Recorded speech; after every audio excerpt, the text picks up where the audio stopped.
Bonjour, merci beaucoup d'être avec nous. Je suis ravie de vous recevoir. J'aime beaucoup votre marque. Merci. Donc vous êtes cofondatrice, je le répète, de 17h10, une marque de vêtements. Qui veut prendre la parole en premier pour présenter la boîte? À toi. Ok, très bien, avec plaisir. Alors effectivement, on a créé une marque de mode et une marque de mode spécialiste du tailoring féminin Yes. et principalement des tailleurs. Beaucoup de journalistes nous connaissent parce que ça fait partie de votre dress code, comme celui de beaucoup de femmes actives. Et on est parti du constat qu'il y avait plein de marques de costumes spécialisées de ce produit pour les hommes et il n'y avait pas d'équivalent pour la femme. Ouais. Je pense qu'on peut citer vraiment plein de marques de costards hommes. Et du coup, nous-mêmes étant jeunes pros à la base dans la publicité, la communication, on avait souvent ces besoins d'endosser une tenue qui nous donnait de la crédibilité quand on devait pitcher ou présenter des recos. Ouais. Et c'est quand même la veste à ce pouvoir de nous asseoir une forme d'assurance. Systématiquement, on se tient plus droit, on a une Ouais, bien sûr. carrure. Enfin voilà, c'est vraiment prouvé. Et on ne trouvait pas, voilà, on avait moins de 30 ans, on voulait quelque chose de sympa, bien coupé, éco-responsable idéalement, il n'y avait pas. Et c'est comme ça qu'on a eu l'idée de créer du coup cette marque avec ce concept de tailleur à composer, Ouais. plein de coupes de veste, plein de coupes de bas, en prêt-à-porter, permettant à chaque femme d'assembler la veste et le bas de son choix.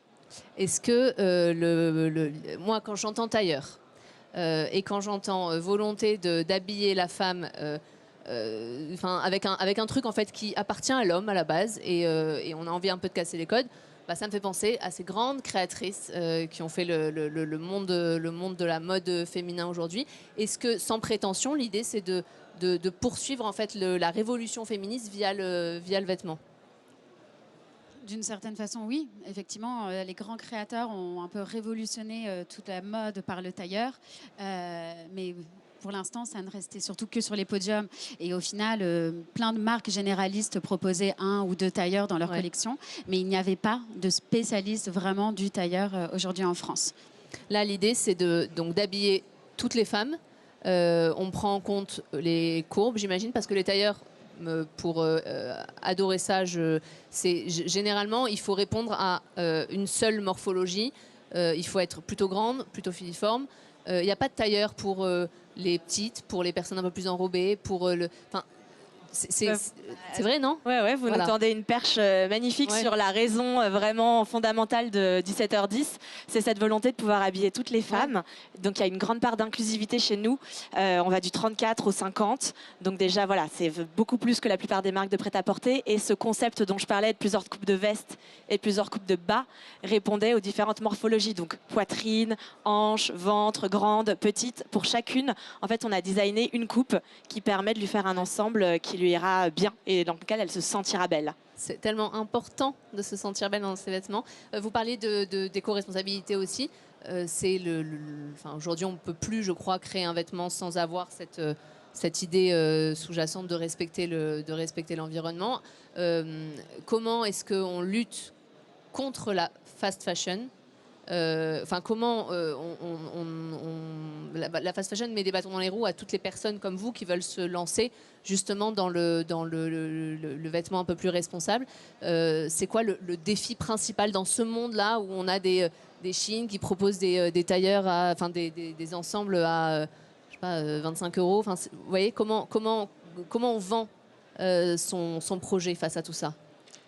Pour le coup, pour moi, on ne se bat pas contre Chine parce que c'est pas du tout la même clientèle et la même cible. On est dans ce monde-là de consommation un peu. Dans ce monde-là de consommation, je pense qu'il y a une bataille générale à avoir contre ces acteurs-là, qui est presque en fait une bataille institutionnelle et politique.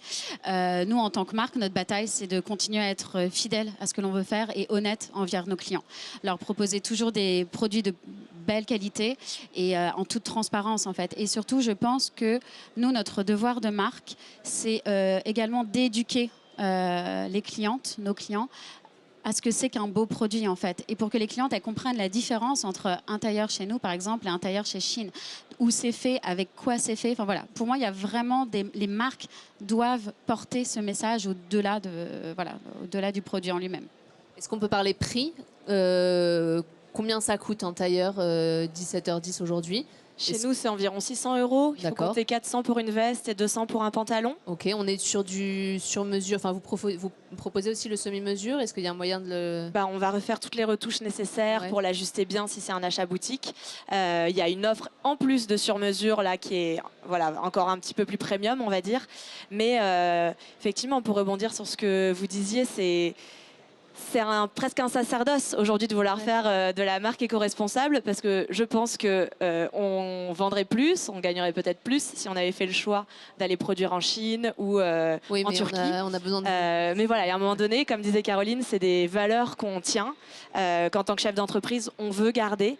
Et aujourd'hui, les prix qu'on propose sont les prix justes d'un produit fait avec des belles matières européennes, avec un savoir-faire européen où les gens sont décemment payés, l'environnement est respecté.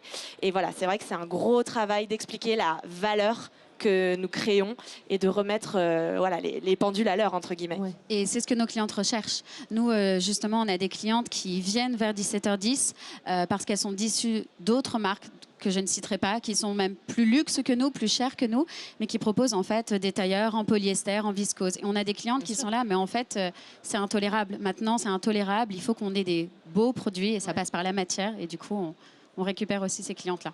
Alors, sur le côté un peu plus femme, 17h10, ça reste en lame de fond, bien évidemment, mais vous êtes toutes les deux mères, je crois. Comment est-ce qu'on décide de se lancer dans l'entrepreneuriat, dans l'aventure entrepreneuriale, quand on sait tous les problèmes que ça recouvre? Est-ce que le fait d'être mère, le fait d'être femme, le fait de vivre dans le monde dans lequel on vit, est-ce que vous avez senti que c'était une barrière ou au contraire un leitmotiv? On s'est lancé dans l'entrepreneuriat avant de se lancer dans les bébés déjà. Donc je ne sais pas quel choix a été le plus fou. Non, évidemment, être une femme entrepreneuse, il y a un peu plus de barrières, je pense, que quand on est un homme entrepreneur. Après, pour moi, c'est une énorme force. C'est une force parce que on a une sensibilité différente. Ouais. On fait de notre vulnérabilité justement une force en fait en la transformant. Et pour moi, être maman et entrepreneuse, c'est un peu le rêve. Donc. C'est extrêmement dur dans le sens où les congés maternité ne sont pas là. Ouais. Je pense que la chance qu'on a eue, c'est que Caroline et moi, on a été maman presque en même temps. Ouais. Et du coup, dans un duo entrepreneurial, alors certes, il y a une période compliquée où on est deux avec un énorme bide, mais au-delà de ça, il y a une énorme compréhension. Parce que c'est vrai que la maternité, c'est énorme, ça submerge. Tenir une boîte en plus d'une famille, c'est un challenge, c'est clair. Mais voilà, le fait qu'en tout cas, nous, on l'ait vécu à deux, et bon, c'est vrai que dans notre temporalité de boîte, on a été assez connectés en général. Je trouve nous donne énormément de bienveillance et d'entraide l'une envers l'autre. Et du coup, on crée la boîte au rythme d'une alliance de vie pro et perso qui, personnellement, dans ma motivation à me lancer entrepreneur, était ma motivation principale, de pouvoir faire une belle carrière, mais aussi de gérer une vie de famille comme je l'entendais. Et aujourd'hui, c'est sûr que nous, on peut être à la sortie de la crèche. On reconnecte après comme plein de mamans, mais en tout cas, on a cette liberté-là qui est en tout cas ce que nous, on recherchait. Est-ce que le fait justement d'avoir été maman, pour le vivre, j'ai l'impression de le vivre tous les jours, être belle, c'est compliqué. Enfin, je veux dire, ça prend du temps. Beaucoup plus de temps que quand on est femme célibataire et sans enfant. Est-ce que l'idée de créer des costumes aussi, des tailleurs, c'est pour dire aux femmes, attendez, vous avez le droit d'être belle et on va vous montrer en fait que c'est pas si compliqué que ça? Alors moi, je me permettrais de dire que j'estime que toutes les femmes sont belles, même en jogging. Bien sûr. Donc, comme vous disiez, ça donne tellement d'allure, tellement ça invite à se porter, à se tenir beaucoup plus droite. En fait, moi, ce que j'aime bien dans l'idée du tailleur, c'est que on se pose pas de questions. On dit souvent que Steve Jobs ou Barack Obama, en fait, ils se posent pas de questions sur comment ils sont habillés. Ouais, et comme ça leur permet de passer plus de temps sur l'important. Pour moi, un tailleur, c'est un peu ça. Et quand nos clientes, elles viennent chercher ce tailleur, c'est le power suit, c'est l'uniforme. C'est en fait leur atout de prise de pouvoir, de confiance en soi. Et une fois qu'elles l'ont, elles ont plus à se soucier effectivement de leur paraître. Donc, pour moi, presque plus. Elles sont évidemment belles dedans, elles sont sublimées, elles sont féminines, mais plus que ça, pour moi, c'est juste un outil de vas-y, prends le pouvoir et assume-toi.